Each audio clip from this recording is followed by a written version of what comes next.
Les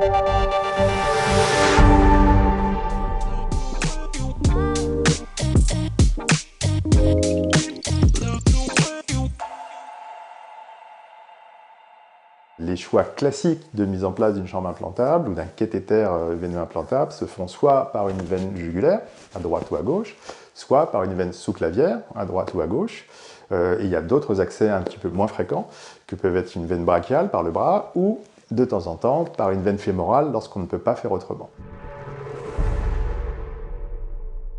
Et bien tout en même temps, en fait. Alors, il faut être à la fois efficace, technique et évidemment penser à l'esthétique. En tout cas, pour ceux qui me connaissent, c'est très très important. C'est pour ça qu'on a développé, comme je disais tout à l'heure, des techniques de chambre dites invisibles, en tout cas le moins visible possible. La technique de pose va être adaptée à chaque patient et le côté esthétique, bien sûr, est très très important pour que la chambre soit la plus discrète possible, voire totalement invisible, et que le patient ou la patiente puisse vivre une vie totalement normale sans que le cathéter soit visible, et qu'on puisse s'habiller à peu près normalement et vivre une vie normale.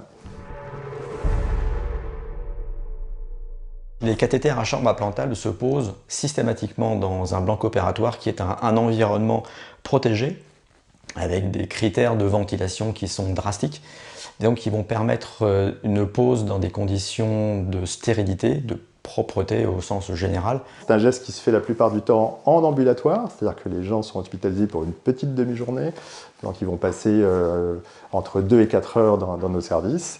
On rentre, on pose et on ressort quasiment tout de suite après. Ça se pose sans douleur. Il faut que cette pose soit absolument indolore.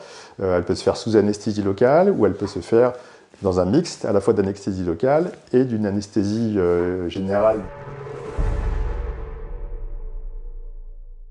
C'est souvent le moment où le patient vient de découvrir qu'il a un cancer et on est, dans une grande majorité des cas, le premier acte et le premier geste de l'entrée, entre guillemets, dans le traitement et la maladie cancer. Donc bien sûr, c'est à la fois un moment technique, stressant pour les gens, donc c'est pour ça qu'il faut leur expliquer ce que c'est qu'une chambre implantable et comment ça se pose, et en même temps être auprès des patients qu'on opère et de les aider à passer ce moment et ce cap difficile. Le moment de la pose de la chambre implantable, oui, c'est un moment, je crois que je me souviendrai toute ma vie.